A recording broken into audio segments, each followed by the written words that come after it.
সেই জন্য আমরা এখন শেখ হাসিনার জন্য তাহাজ্জুদের নামাজ পড়ে দোয়া করতেছি যে অন্তত শেখ হাসিনা যদি আবার পুনরায় বাংলাদেশে ফিরে আসে। চাঁদাবাজি বাংলাদেশের রাজনীতির একটা অঙ্গ প্রতিষ্ঠানে পরিণত হয়েছে, অর্থাৎ চাঁদা ছাড়া নেতারা রাজনীতিক নেতারা চলতে পারে না, এরকম একটা কথা আছে। কিন্তু আসলে সেটা এখন বাস্তবতায় দেখা যাচ্ছে যে প্রত্যেকটা নেতাই কোনো না কোনোভাবে তারা চাঁদাবাজি করে চলছে। কিন্তু আসলে এইটা তো হওয়ার কথা নয়। একজন প্রকৃত রাজনীতিবিদের কাজ হলো সে জনকল্যাণে কাজ করবে, তার একটা কর্ম থাকবে, সেই কর্ম করে তার সংসার চলবে, আর জনকল্যাণের জন্য রাষ্ট্রের মৌলিক পরিবর্তনের জন্য সে রাজনীতি করবে। কিন্তু দুর্ভাগ্যের বিষয় এখন বাংলাদেশের রাজনীতিবিদেরা রাজনীতিকে একটা পেশায় পরিণত করেছে। কোনো রাজনীতিবিদের দেখবেন এখন আর কোনো বৈধ কোনো পেশা নাই, তাদের একমাত্র পেশা হলো তারা কিছু সামসা কর্মী রাখে, এই কর্মীরা চাঁদাবাজি করে, একটা অংশ তাদেরকে এনে দেয়। কিন্তু এই কিছুদিন আগে সরমনায় পীর সাহেবও বলেছিলেন কিন্তু সাদা উঠে পল্টনে যায় লন্ডনে। আসলে এটা কতটুকু সত্য সেটা আমরা জানি না, আমরা বলবো না। কিন্তু একটা রাজনৈতিক দলের প্রধান যদি এরকম কথা বলে তাহলে তো জনগণ তো সেটাই বিশ্বাস করবে। কিন্তু আমরা তো মনে করি না সেরকম কিছু হচ্ছে। তবে এইভাবেই প্রত্যেকটা জায়গায় জায়গায় কিছু নেতা কিছু স্যামসা ফালে, এই স্যামসারা চাঁদাবাজি করে, অর্থাৎ এই চাঁদাবাজিতে জনগণ অতিষ্ঠ হয়ে গেছে। আগে যেখানে মানুষ 10 টাকা চাঁদা দিত সেখানে চাঁদার পরিমাণ এখন 50 টাকা হয়ে গেছে। অর্থাৎ কবরস্থান থেকে পাবলিক টয়লেট পর্যন্ত এখন চাঁদাবাজি থেকে মুক্ত নয়। এখন ভিক্ষুককে জিজ্ঞেস করেন, সে ভিক্ষুকও আতঙ্কিত যে আমি পুরা দিন চাঁদা করি, ভিক্ষা করি, বিকেলে বাসায় যাওয়ার সময় ভয় পাই কখন আমার এই ভিক্ষার টাকা চাঁদাবাজারা নিয়ে যায়। এই যে একটা বিপজ্জনক অবস্থায়, হ্যাঁ, অসুস্থ অবস্থা বাংলাদেশ বিরাজ করছে। বাংলাদেশের মানুষ এই অসুস্থ বিপজ্জনক বাংলাদেশ চায় নাই।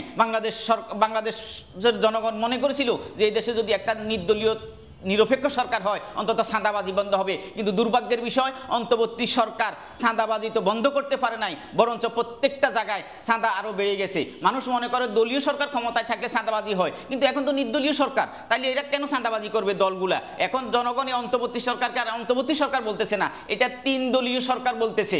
হ্যাঁ, অনেকে 3.5 দলীয় সরকার বলতেছে, যে বিএনপি, জামাত, এনসিপি এই 3টা দলেই এই সরকারটা পরিচালনা করতেছে এবং রাষ্ট্রের সকল কিছু তারা ভোগ করতেছে। প্রত্যেকটা জায়গায় জায়গায় তাদের আস্থাভাজন লোকদেরকে তারা বসাচ্ছে এবং দলবাজি, টেন্ডারবাজি, চাঁদাবাজি এই 3টা দলই সমানভাবে ভাগাভাগি করে করতেছে। এইটা এই দেশের মানুষ আর দীর্ঘদিন মেনে নিবে না। বাংলাদেশের মানুষ অচিরেই এই চাঁদাবাজ দলগুলোর বিরুদ্ধে রাস্তায় নামবে।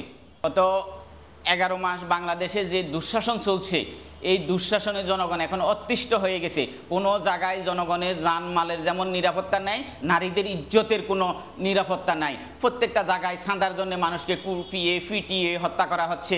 যে উপদেষ্টা নিজেই বলেছেন যে এখন ফস্ত যুগ চলছে। ফস্ত যুগ মানে হলো পাথর দিয়ে পিটিয়ে মানুষ হত্যা করছে চাঁদার জন্যে। অর্থাৎ সব জায়গায় এখন আতঙ্ক বিরাজ করছে।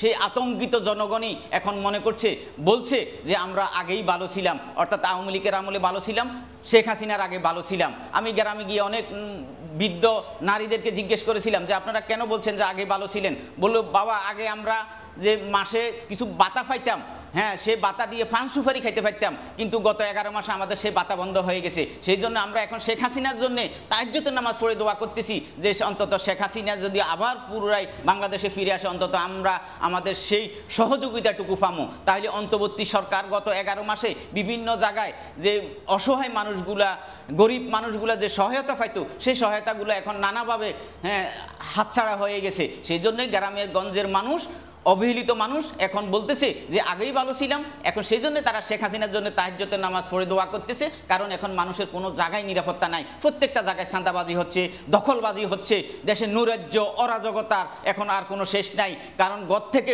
মানুষকে এখন ধরে নিয়ে এসে ফিটিয়ে